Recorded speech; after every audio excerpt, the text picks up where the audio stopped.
One of the biggest mistakes we make as humans is assuming we know the whole story when we're actually only seeing one frame of it. Today's episode is about a baby crow and a lesson that showed up twice in the same week.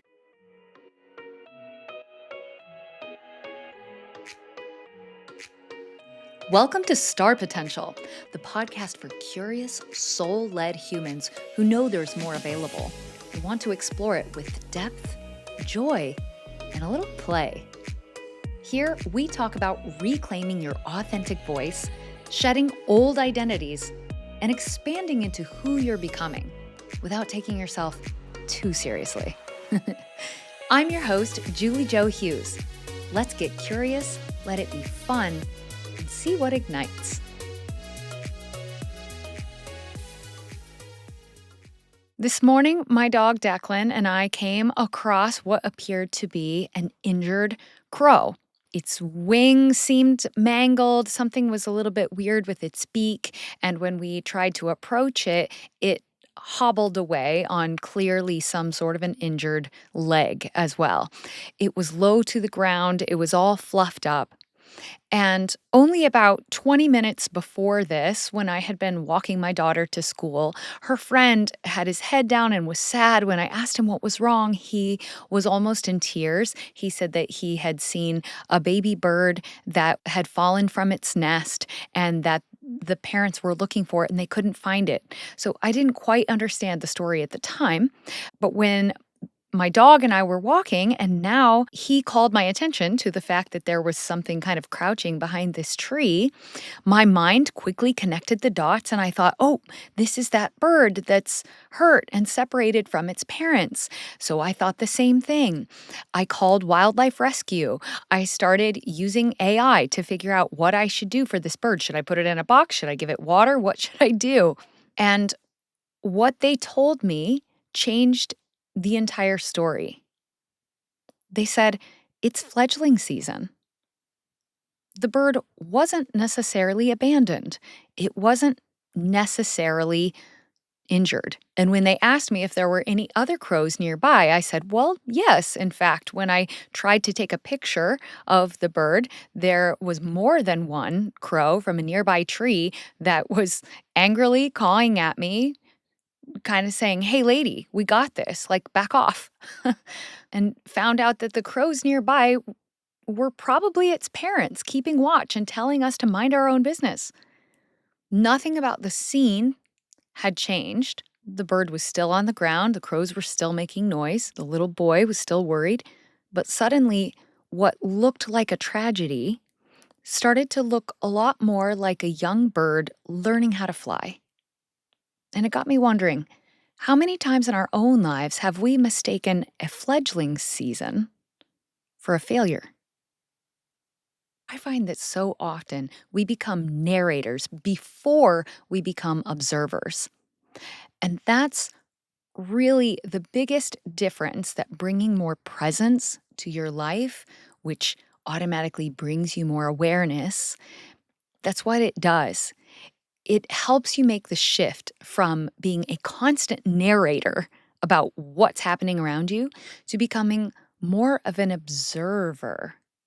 You don't have to narrate every single thing, because what happens is so many times we do only have a small piece of the story. We only have one perspective, which is our own, right? We don't see things from all perspectives. We can only see it from this one. And so what does our brain do? We start filling in the gaps with all the parts that don't quite make sense or we don't quite understand with what we assume is the most likely story for the rest of it. And this showed up in a very real way in my own personal life this week. And those are the parallels I'm going to be talking about in this episode. How what happened this morning slowly helped me start to see what I've been walking through that was kind of heavy this week in a different light. I could see how I had been doing the same thing with this situation as I had done with the baby crow this morning. Now, I had good intentions when I saw the hurt bird. I immediately thought of the neighbor boy this morning and how he was so upset.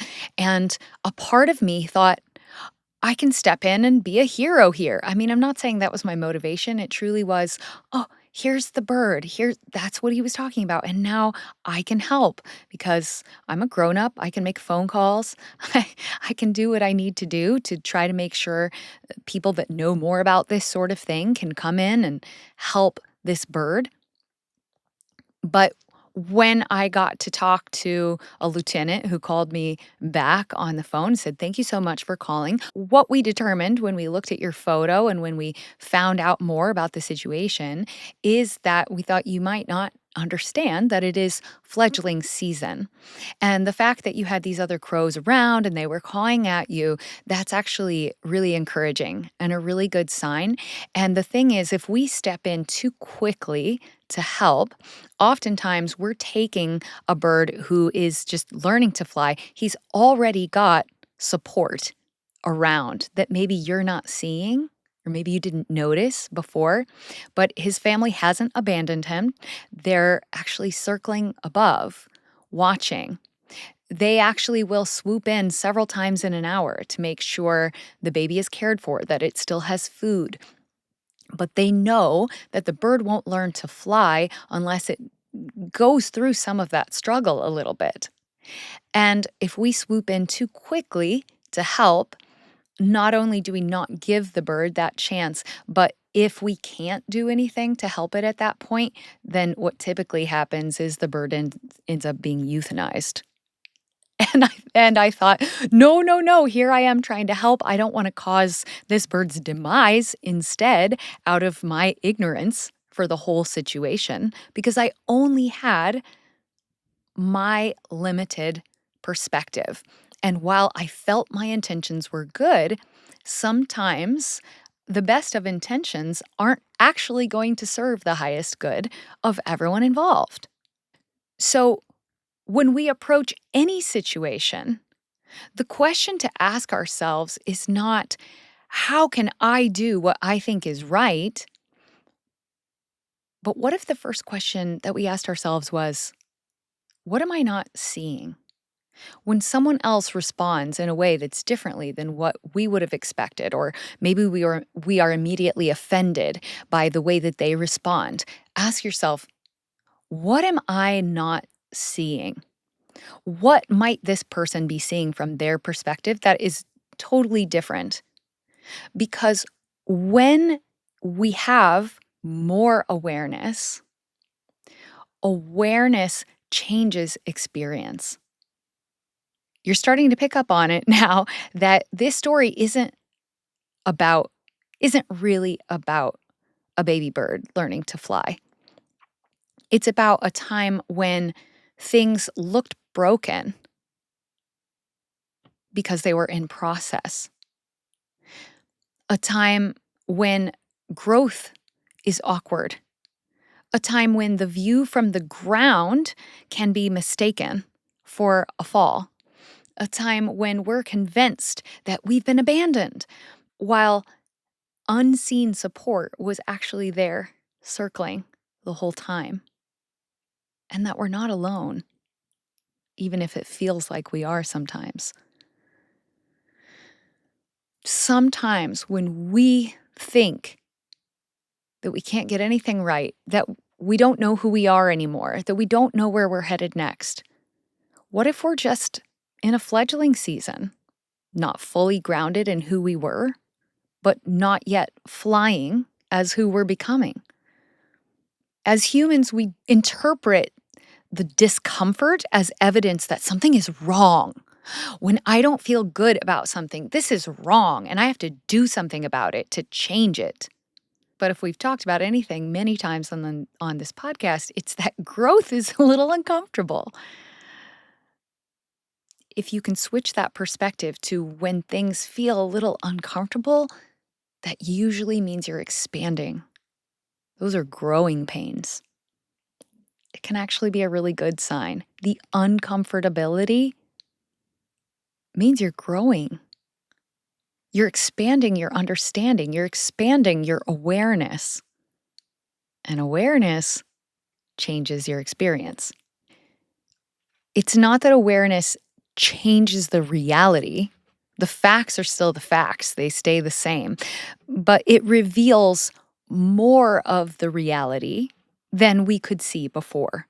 The crows circling above, I found out that often it's not even just the parents, but crows often share responsibility. It could be an aunt, an uncle, a cousin up there above. They are all taking it, going, "Stupid human, we got this. Like, can you get out of the way? Like, you don't understand our process." Can you think you're helping, giant human, but if you and your dog could just move along, then our fledgling will be just fine. So, how often are we suffering because we're mistaking one frame for the entire film? Here's what happened in my world this week. Without going into too many personal details, my daughter and her friend created something that they intended as a joke. They were being playful, but the content ended up being insensitive. And one of our neighbors who encountered it experienced it very differently than the girls intended.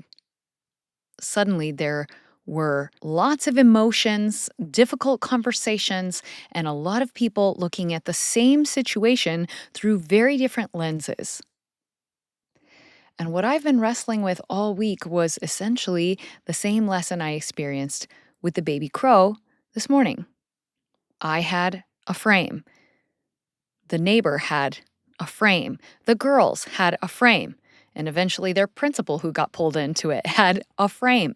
And none of those frames contained the whole story, every perspective. At first, of course, my focus was on my daughter and her intentions.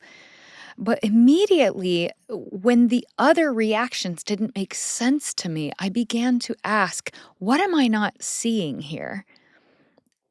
And when I learned more about the experiences that may have shaped the other woman's lens and her reaction, then another layer of the story appeared. Not enough to make me agree with everything that happened, but enough to understand that her reaction wasn't coming from nowhere. And then the girls sat down with their principal and found someone who wasn't interested in punishing them, but in understanding, growth, and learning. It was the same event with different points of awareness, which created a different experience. So when we ask, what am I not seeing? What we're really asking is, what else might be true here? That's a very different question. And it doesn't require abandoning your own perspective. I'm not suggesting that anyone should excuse harmful behavior, but the lesson here isn't that your perspective is wrong and mine is right. The lesson is that your perspective is incomplete, and so is mine, and so is everyone else's. When it comes to uncomfortable situations or things we don't quite understand or times we get offended, times when it stirs up something in us emotionally, what we're actually dealing with is the tension between understanding and agreement. I can understand why the woman reacted the way she did without agreeing with how she handled it. I can understand why my daughter thought this activity they did was funny without approving of the impact that it had by being carried out. I can understand why the principal needed to have a conversation with my child without that meaning that she thinks she's a bad kid. Those things can all be true at the same time. I find that a lot of personal development stops at change your perspective. I love that saying, when you change the way you look at things, the things you look at change. I think it's a Wayne Dyer quote. Beautiful. But also, I think my work is becoming more and more about Can you hold multiple perspectives at the same time? Can you see the hurt and scared fledgling and the crow parents at the same time? Can you see the child for who she is and the impact that her actions had? Can you see the fledgling learning to fly and his fear that he's not going to make it? Life gets so much more spacious when we stop demanding a single villain or a single hero, a single victim, or a single explanation of a story.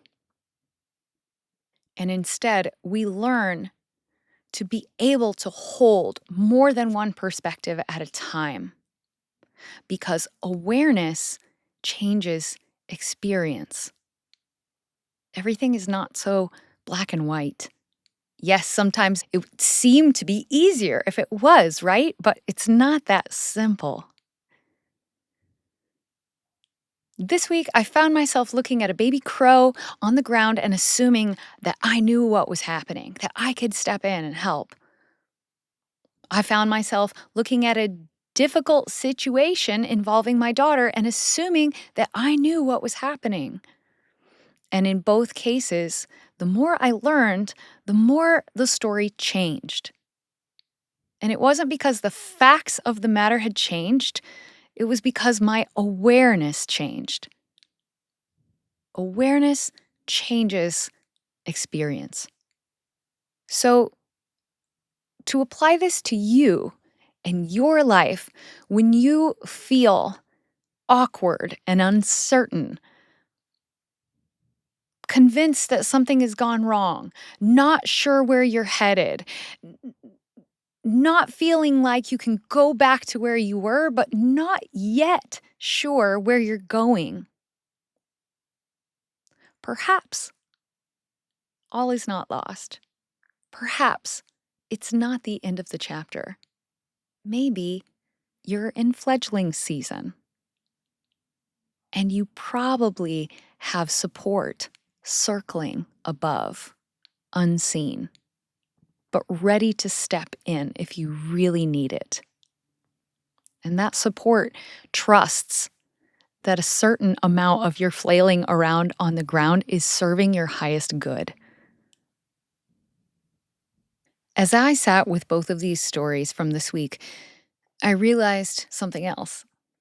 In the story of the crow, I was missing the support.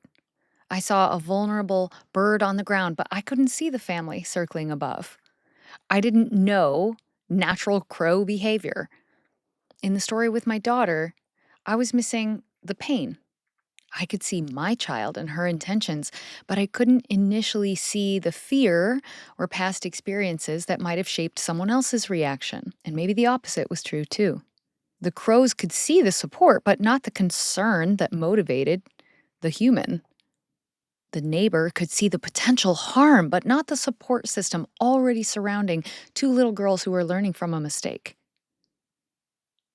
It makes me realize that when we don't understand someone's reaction, we might be missing either the pain they're carrying or the support that's already present. Maybe both. And that's why the question, what am I not seeing, is so powerful. Every person in every story is seeing something real. They're also missing something real. And maybe wisdom isn't about finding the one correct perspective. It's not about finding the one victim, the one villain, the one hero, the one true story. Maybe it's about holding enough humility to realize that reality is always larger than the frame that we're looking through. And just like we all have our times of extreme clarity when we think we can see it all and it makes so much sense, there's also been a time when we ourselves were in fledgling season. Until next time, Starlight, I'm going to go safely check on that baby crow from afar. Just letting it know that I'm there, that I do see it without upsetting those wonderful crow parents or cousins up above that are keeping watch. I'm going to understand and hold space for any sort of feelings that my neighbors might be having right now, and understanding that that's their experience and it's not my job to defend who I am or who my daughter is, but finding a way that both perspectives can be true and letting that help us understand and get along with each other even better.